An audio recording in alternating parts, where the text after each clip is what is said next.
everybody, and welcome to another episode of The Stable. This is episode number 5. Five time. I was going to do that. Five time. I was going to do that. In my head, I was like, yeah. Booker T, baby. That's right. Booker T. All right. Well, thank you guys so much for joining us for another episode of The Stable Podcast. If you are new to The Stable Podcast, we are a discussion-style wrestling podcast. We talk about indies, we talk about international, we talk about local stuff when it comes to all types of professional wrestling, really. True. And today, Joshy and I want to focus on probably at least one of my favorite things about wrestling, which is the stable. And no, I don't mean us. No. I mean, but our we are the namesake. Strikes. We are the Strikes. But we're a tag team right now. That's right. Sorry, our stable is growing. That's all right. It is growing. But yeah, we this last week. So I guess to do a quick introduction, this is Joshy. I'm Josh. And this is your host, Big Don. And we are at Indie PopCon 2021. So if you do hear some noise in the background, it's just we're out in the main hall talking to people about what we love about wrestling and things like that. So there's people kind of walking by, and there Including might be Carl. Yep, there goes Carl. So you might see somebody pop on the camera that you didn't expect or something like that. Not a big deal. We're just hanging out, having fun, talking about wrestling. So, but more importantly, we're talking about stables in wrestling. And I was thinking we could just kind of start out with discussing what a stable is for people who, I don't know, maybe new to wrestling, maybe new to our podcast. If you're not really in the know, what would you define a stable to be, Joshy? I tried to define it as a grouping of 3+ people, and that can be a little hairy because a tag team with a manager may not be considered a stable, and I would not call them. I would just call them a tag team with a manager.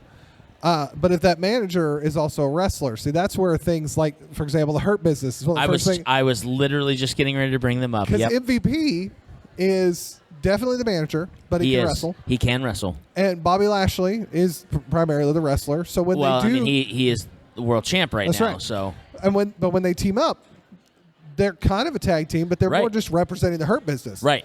So they, at one time, were 4. Now they're 2. So they made themselves a stable by having more than 3. And even though there are only 2 now, I still would consider them a stable. So that's a little bit of a gray area. But I'm definitely, the general definition for me is 3 or more people, active wrestlers, working together for a common cause. Okay, I like that. That's good. I will adopt that definition. Okay. Because mine wouldn't be very far off. Okay. Mainly just 3 or more people. I'm going to say 2 or more because we use the Hurt Business. I'm going to say 2 or more people in an organization that is going after the same goals or using that team to help promote each other. My only argument to that would be Sure. now you're saying all tag teams are also a stable, which is I see fine, what you're saying. if that's what you're saying. No, So- because tag teams and stables are different.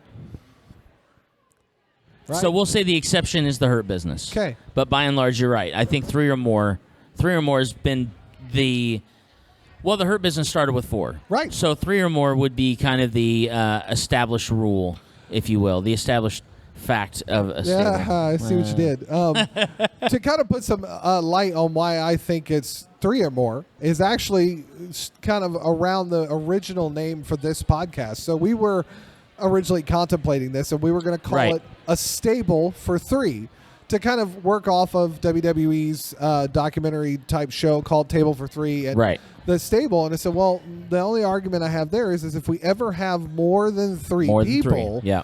it doesn't make any sense. So Right. we just stuck with the Because stable. then we become a stable of 4 or 5. But then we always landed it was going to be 3 or more. So that's kind of where. Yeah, absolutely. No, I'm in agreement and with yet that. here we are on episode 5, and With 2 3 of of us. them have 2 of us. That's right. I mean, it is what it is. Yeah. It is what it is. The Hurt Business only has 2. if they can be the exception, so can we. Doggone Yeah, it. We're the even Ric strikes. Flair wasn't in every show. That's it. That's it. What I'd like to kind of do in opening up our discussion about stables is talking about some of our favorite stables. And I'm going to say for time immemorium, no definition or bracket on who we examine and who we bring up. So do we want to separate that conversation by classic and modern? So that was kind of what... Sure, I think we can just designate, a classic stable of this versus what would be the modern equivalent and then of that. I will take one step. So classic anywhere, it doesn't matter where it's coming from.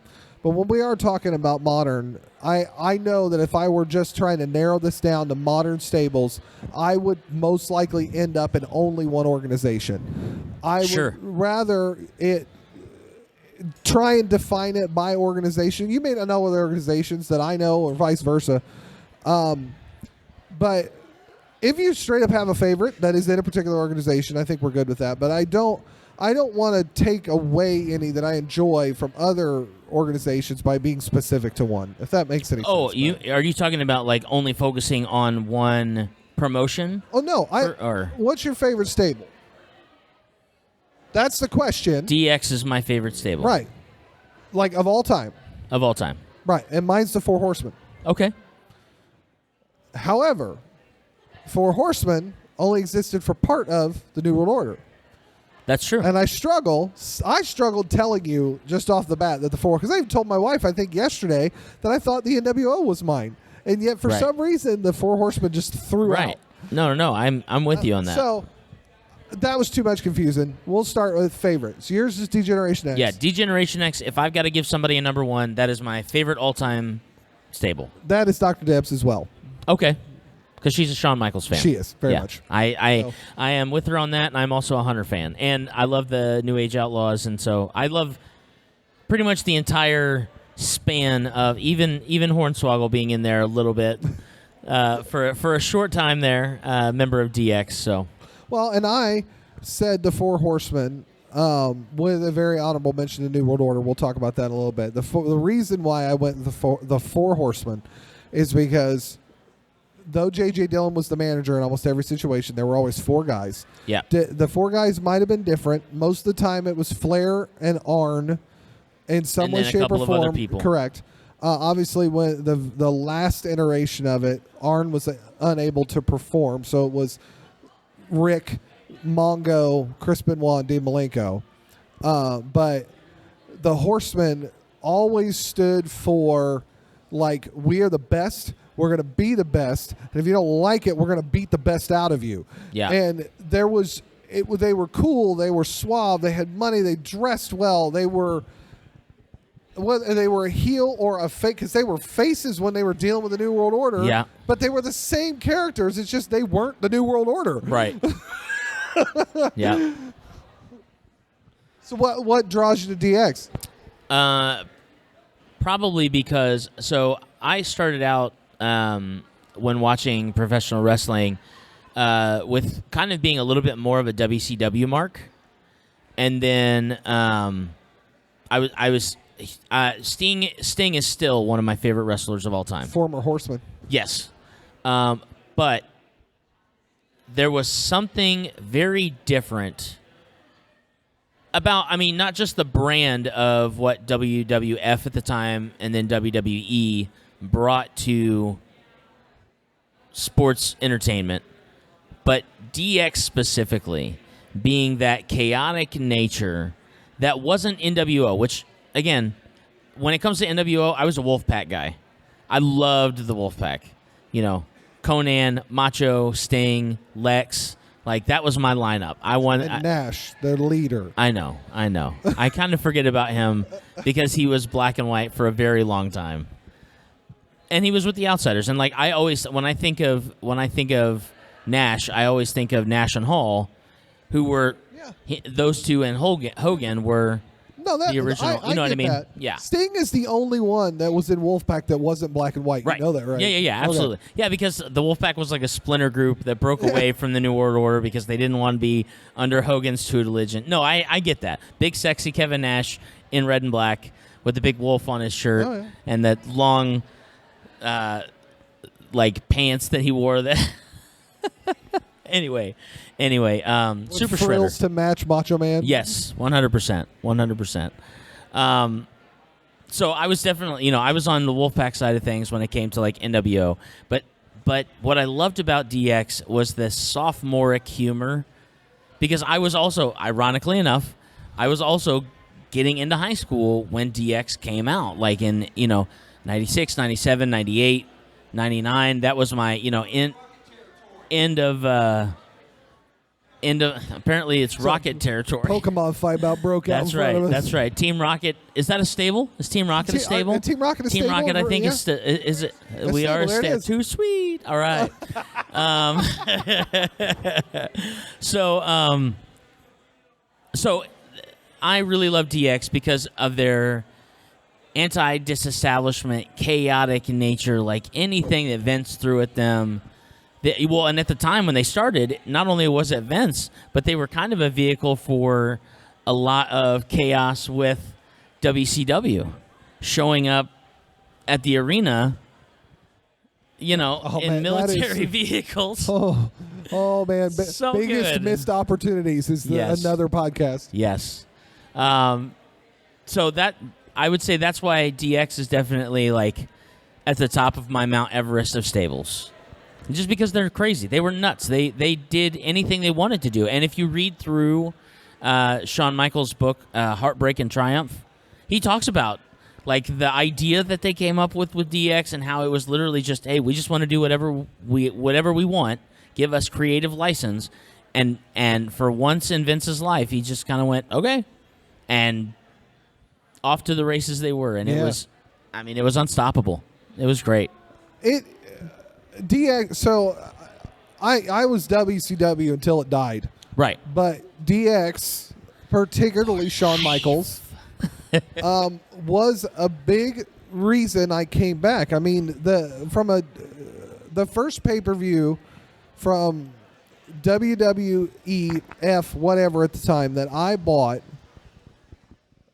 after Hogan came to WCW was WrestleMania 14 when Stone Cold, Shawn Michaels, the Mike Tyson, that whole shtick. Because I wanted to see what Mike Tyson was going to do, because I had a feeling Mike Tyson was going to knock somebody out, and he did. Yeah, 100%. And was absolutely blown away by that pay-per-view. I mean, the Kane and Undertaker match and Shawn Michaels and Stone Cold they were like, okay, I see why they're gaining the traction back. You knew that was the turning point with the whole, everything dealing with the rattlesnake. But DX was the thread. Like, everyone talks about Stone Cold's title reign, but Stone Cold Vince McMahon kind of defined that Attitude Era Right. from the main event scene. They were a big part of the tapestry that became that Attitude Era. But DX held nearly everything else on the show. That's true. Well, and during their time, DX, Shawn Michaels didn't he have the world title, the European title, and the Intercontinental title or something like that at one time? Like, The group, I think, had nearly every belt. right. But I don't know if the individual did. Okay. Because Shawn was world champ. I think Triple H was the European champion, and then the Outlaws, which came in later. Yeah, we're tag champs.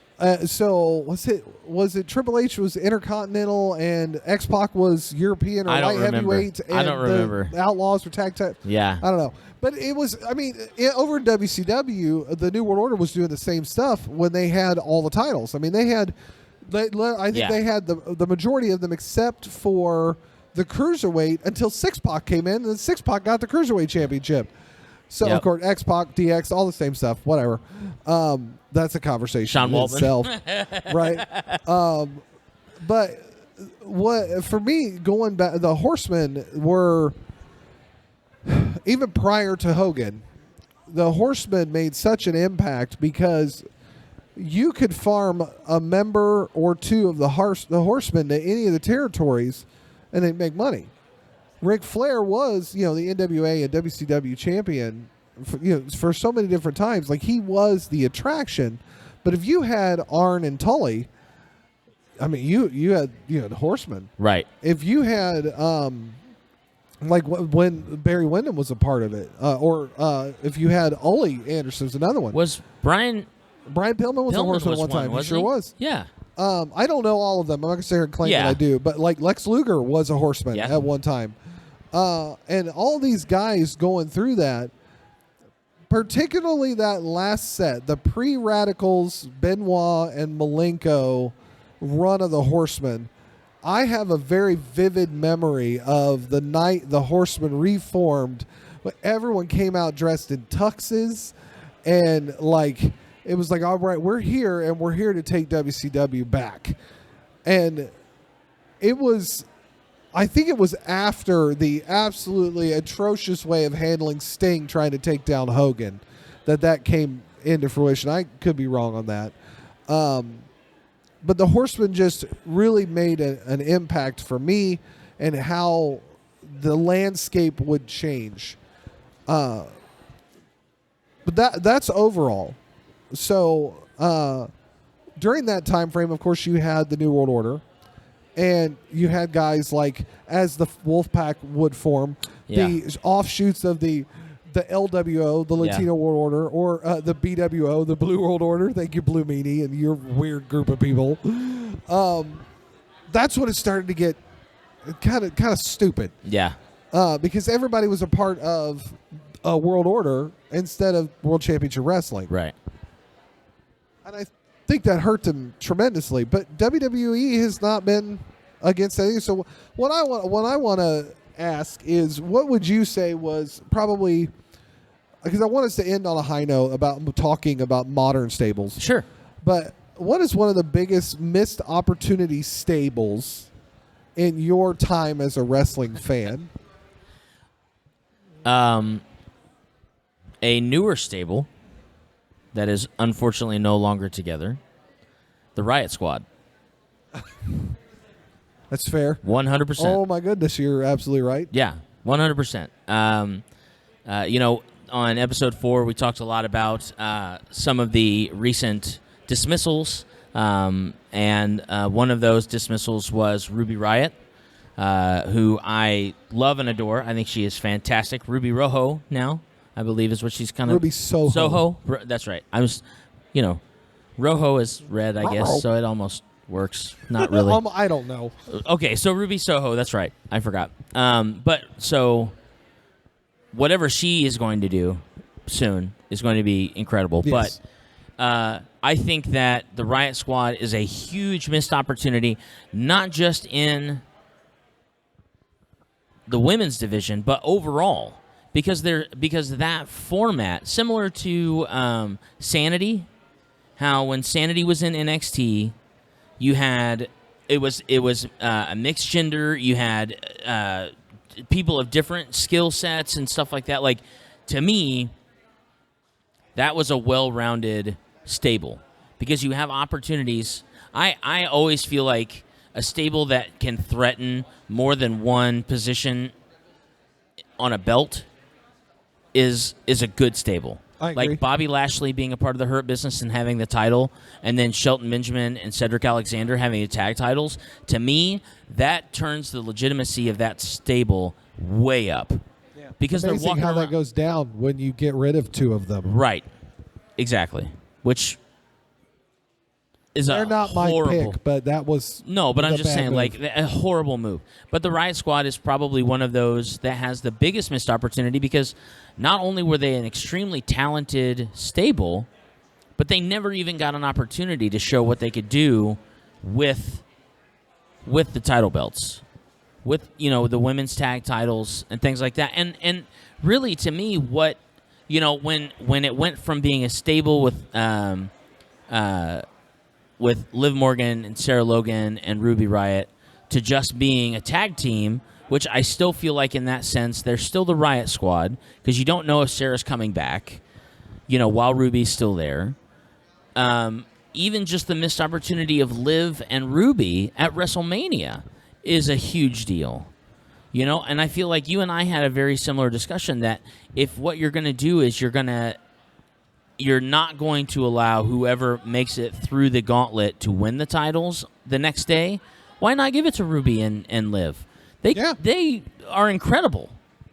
And Tamina and Natty are established names that don't need it And if you're just going to later on give it to them, then you don't need them to win the gauntlet. So I agree with you that they don't need the title. Right. However, I think the fact that they have it now, is incredible. Yeah, because now we're at the point where I think the titles needed them. Right. Because SmackDown Friday, which I don't know if you checked out on that, the debut of Knox and Shotzi, Yeah. because they can't keep their NXT names for some reason, Yeah. they beat them. Yeah. And that's a big deal. It's a big to deal. beat the NXT Tag Team Champions, you know? Not NXT, the WWE Women's Tag Team Yeah. Champions. That's a big deal. So apparently we have a fan now. That's Hi. right. We're the stable. So I'm going to say that I think the biggest missed opportunity stable, and I'm going to say two, Okay. both for very similar reasons. Number one is the Nexus. Oh my gosh. I don't know why I didn't think of them. Everyone and their brother wants to blame John Cena, and I'm No, not saying it isn't John Cena's fault. Yeah. But it is definitely World Wrestling Entertainment's missed opportunity Yeah. to not allow that was those such guys. an incredible stable. They shocked the world Yeah. when they took out John Cena. Yeah. Or as the Good Brothers would say, when they beat up John Cena. Like, Yeah. so such just fantastic. Taking out I felt bad that Daniel Bryan got fired for choking Justin I Roberts mean, but or whoever. it's understandable. And but they brought him back. Yeah. So that missed opportunity. He's a former world title holder at this Yeah. point. No reason to apologize. Right. So that missed opportunity was because those guys were hot. They were new Yeah. stars, and you had an opportunity to make at least 3 or 4 main event stars out of this. 100%. Okay. 100%. And a lot of those guys are still involved with the WWE. Yes. Like, they were still active as people on the roster. I mean, Bad News Barrett, you know, Yeah. he was the leader of that group, and he's now working on NXT. Which Like, I'm glad he's at NXT. I am too. I do miss that he's not on NWA, but then Yeah. again, they have a pretty good set of announcers for that too. Right. But it's good to see Wade over on NXT. I love Wade. The second one, which is to this day the biggest missed opportunity in my opinion, was the alliance. The WCW ECW alliance. Oh, I don't even remember that. During after about 2 years after the big announcement, maybe it was a year, the big announcement that Shane McMahon had purchased WCW, Shane purchased WCW, which right? shook the world. The guys started attacking. Like Booker T Right. took out Stone Cold, and the Radicals were still in WWE, but then you Right. had like Lance Storm. I think he didn't hit Steve Blackman, and Steve Blackman won the match, but. In the end, the WCW roster that they had and the ECW roster, which they had a good amount of, formed up to try and take out WWF. And if they ultimately worked towards a Survivor Series, it was a 5-on-5 winner take all. If WCW, ECW won, they would take over. WWF would go away. Everyone knew that wasn't going to happen. The way they booked that, Yeah. but had they booked it that, say, the Alliance got SmackDown and WWF got Raw, we would have two competing brands that are not the same brand with a different word after it. Right. WWE Raw, WWE SmackDown. The reason that failed is because Sting had a multi-million-dollar contract and Yep. stayed home. Hogan, multi-million-dollar contract, stayed home. Goldberg, the big-name guys were still beholden to the Turner contract, and WWE didn't want to Didn't pay want to buy it. it out. Yeah, they didn't want to buy it out. Had they paid that out, I don't even know if TNA and AEW would exist right now if I agree. they let that go through. I agree, which I'm glad they do. Me too. I'm super stoked. Yeah, that but everything has that where we're at now, almost 20 years later, right. is a really good position. But man, a missed opportunity. The Alliance, WCW, Yeah. ECW. I thought of another one that is Okay. huge missed opportunity. The Wyatt family. Truth. And even though you had, which I don't remember that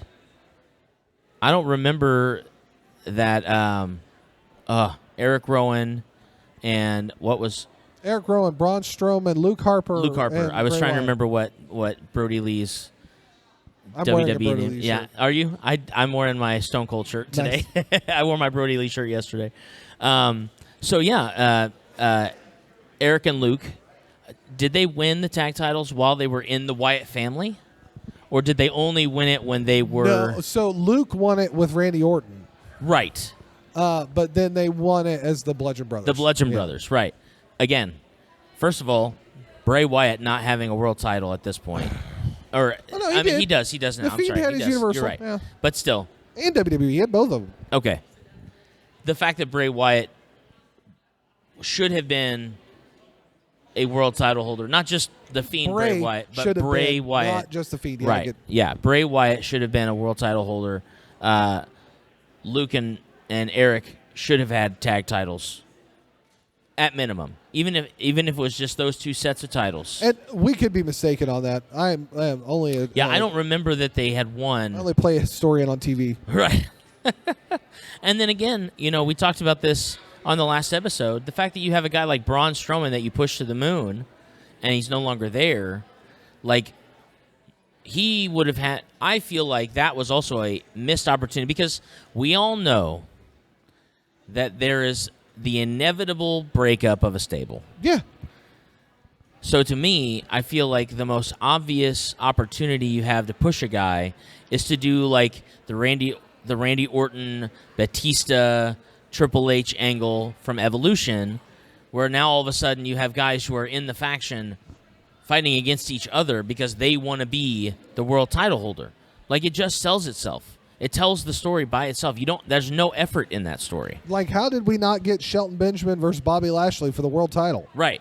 Exactly. Even if it was just a match, even if they did the exact same thing they did with Drew for 3 pay-per-views, but it was with Shelton, like, to me, that's a better story, or at least even if you cut that in half and give him 1 or 2, do a triple threat with him and Shelton and Drew instead of him and Braun and Drew, Shelton is a fantastic wrestler. And then how you didn't do something with Cedric, who is obviously, like, even in that whole storyline, how he was sliding in and winning just, because of everybody else's efforts kind of thing.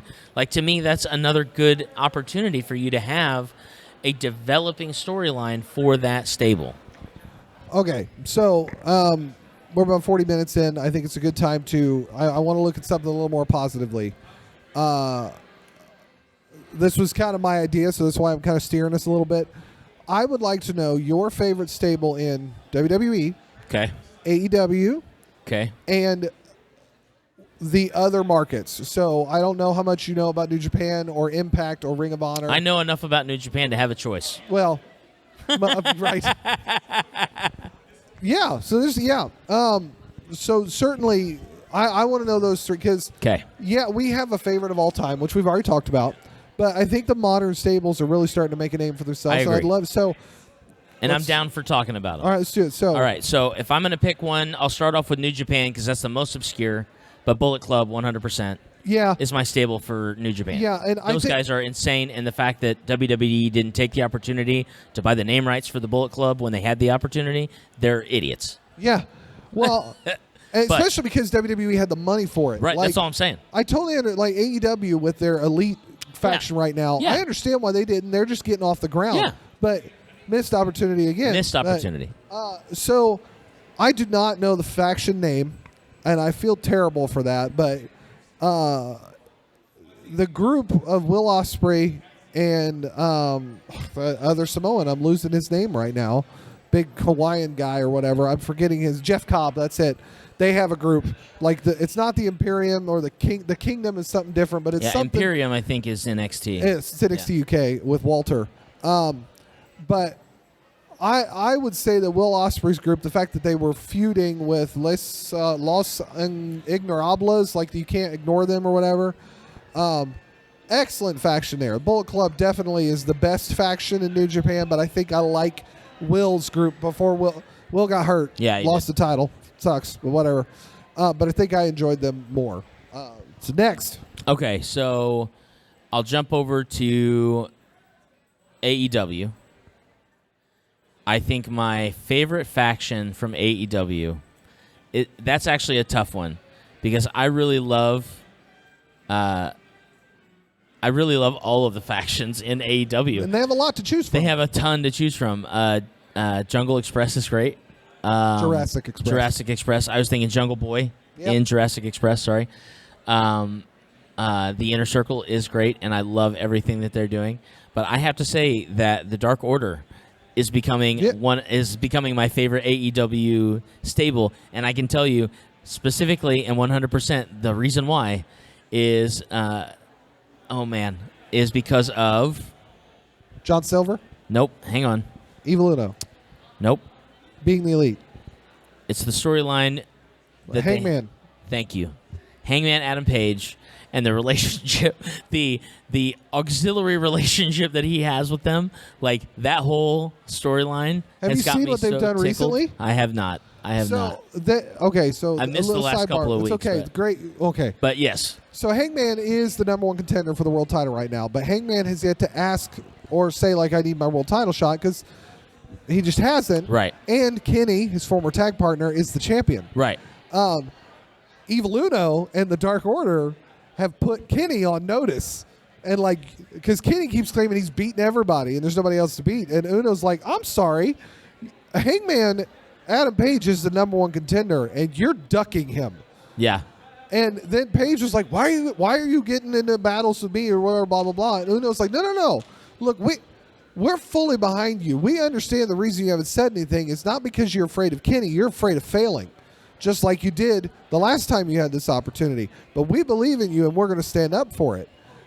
And that's the storyline I love they're it. working I towards. love that. It's And- so good. And I'm pretty sure it's going to result with the main event at All Out being Hangman and Kenny for the world title. Oh, man. Longest storyline going on. That's so good. It's so good. I need to better answer my question for my favorite off segment stable, off group, not AEW, WWE. It's currently Violent by Design in Impact Wrestling. Okay. Which is Eric Young, Cody Deaner, Rhino, and some big dude with a hat, and I cannot remember his name right now. But they are the tag team champions. And That's awesome. They are basically what Sanity should have been. Yeah. I loved that stable. yeah, They so were good. so good. And you know what? As a quick nod, kudos to Nikki Cross. Oh yeah, Nikki Ash, I love her new character. It's so much fun. so much fun. And she's having fun with it, and I think that there's a lot of fun development they can do with it. But anyway, All right, I so digress. my AEW stable right now, and this was a hard choice. Yeah. It's the Pinnacle, Yeah. and it's the Pinnacle because I was a Horseman fan. Yeah. No, it is the new age Horseman. It is, and I am okay that they did not try and fight for the Horseman name because the Pinnacle are now making a name for themselves. Now, early on, even though they got the win in Blood and Guts, they've lost a lot of other matches, but they've started to win. Right. They've started to pick up some victories here and there, and MJF is getting ready to put Chris Jericho through the trials of Hercules is what he's calling it. 4 different matches with 4 different opponents, 4 different stipulations that he has to win all of them to get his shot at MJF, which again is probably going to happen at All Out. That's awesome. That's so good. I keep mentioning All Out because I'm excited to announce that at least myself and probably Don Yeah. and Dr. Deb for sure will be Yeah. representing Yeah. and at All Elite Wrestling's it's gonna All be Out so this year. good. We're so excited about it. So, now to the big boys, WWE. WWE. So I would like to. Are we talking about existing stables right now, or just in general for those? I've been modern talking existing. I Existing, understand that's that fine. you want to say Riot Squad. No. I know. No. But No, yeah, because current running I stable.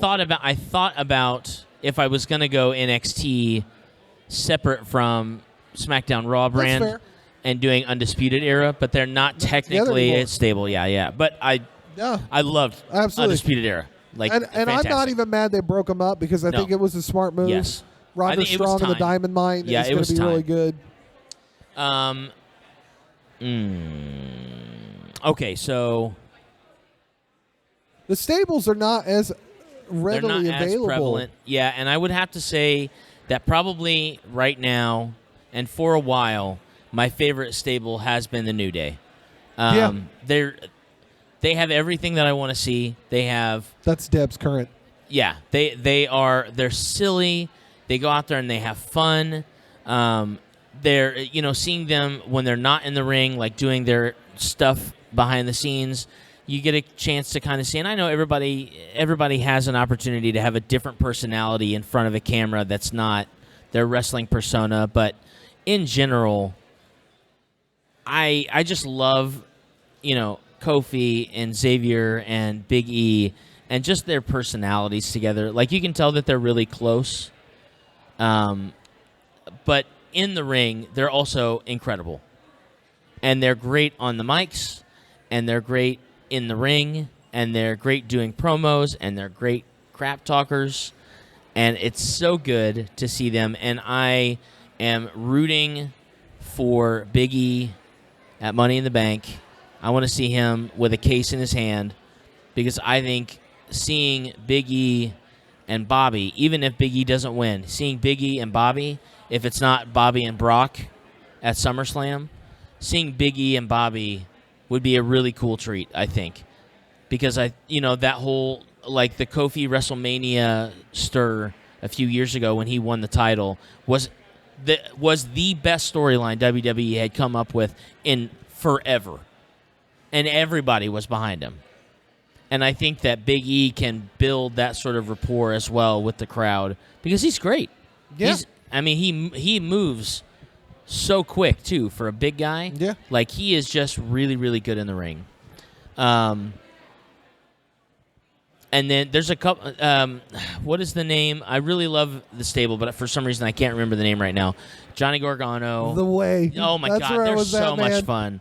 Johnny They're so much and fun. his wife and not Enzy, any Hartwell, whatever her name is, and Angel. No, that's not Garza. It's the other guy, Angel Garza. Yes, Yeah. yes. They're fun too. I like them a lot.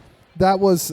I am glad you mentioned them. The New Day is the best stable in WWE still, and I think that both NXT UK's Imperium and The Way in NXT are real close behind. And they have a brand new stable that just came in. As well. That's the Diamond Mine. Yes. They have not done enough with them yet for me to have Yeah. an opinion yet, but the fact that Roderick Strong is heading it up, and Roderick Strong it sounds like they're going to be featuring him pretty heavily in Yeah. the Cruiserweight division. I'm totally on board with it. So, yeah, I have to agree with you on New Day, and I'm agreeing with that, because it was the Hurt Business. I really was behind the Hurt Business, but getting rid of Cedric and Shelton, I think, was a mistake. It was a big mistake. And I know that he's still champ. I get, and maybe they've been trying to make him stand out on his own. Now Shelton and Cedric are doing nothing. Yeah. So, I have really enjoyed this conversation. Yeah. I hope you have you done the I'm three working. count together? I'm working on my 3 count. I've got 2 of my 3. Okay. Do you have one? You know what? I do have one. Okay. Tell All me right. where to put it. I'm going to let you have number 1. I'm going to write down Okay. number 2 real quick. I know, it's like we've done this before or something. Right. So while we're finishing putting those together, I will say this: make sure you're checking out, Raw, SmackDown, NXT. They're going to be coming back in front of crowds very soon. Money in the Bank is just around the corner, and I think we are going to try to watch that one. Maybe provide a review of it. Of course, Dynamite is back on the road now. Road Rager was excellent. Fyter Fest starts next week, part 1 and part 2. And then they're working their way towards the August 13th debut of Rampage on TNT. Which is in a month. I know. That's amazing. That's crazy. So much great wrestling that's out there. Check out, I think New Japan is on the Roku Live channel now. Yeah. And Impact is on Access TV and Twitch. And make sure you also check out some of your local independent groups. I know here in Indianapolis, WCWO runs every Friday night. Yep. Off Kentucky Avenue. We just recently saw the White River Wrestling show they did at the Fulling Warehouse. Great show. Excellent show.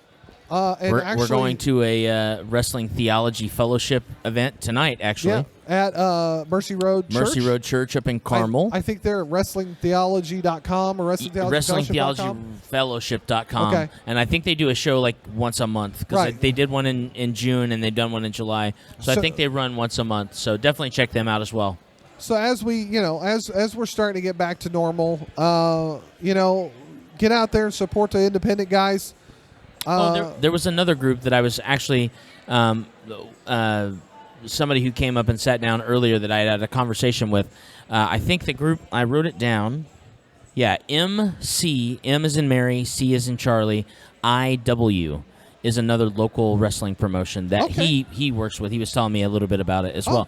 MCIW, they did a show, I think, in May or June. Okay. But I don't remember where exactly. But Right. yeah, MCIW, check them out as well. So, All right. all right, I'll So- let you take number one. Number one, don't break up a stable unless you actually have a plan. One. Stables are 3. Tag teams are 2. But the stable is always number 1. 2. Should have been number one. It should have. I didn't think about it. It is what it is. It is what it is. And lastly, the Von Trapp family. And I'm going to confuse the heck out of people.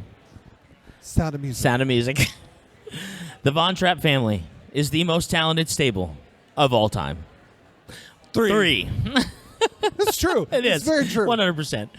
Thank you guys so much for joining us on episode number 5 of The Stable. We love you all. We thank you for hanging out with us, and we will check you later. Bye. Deuces.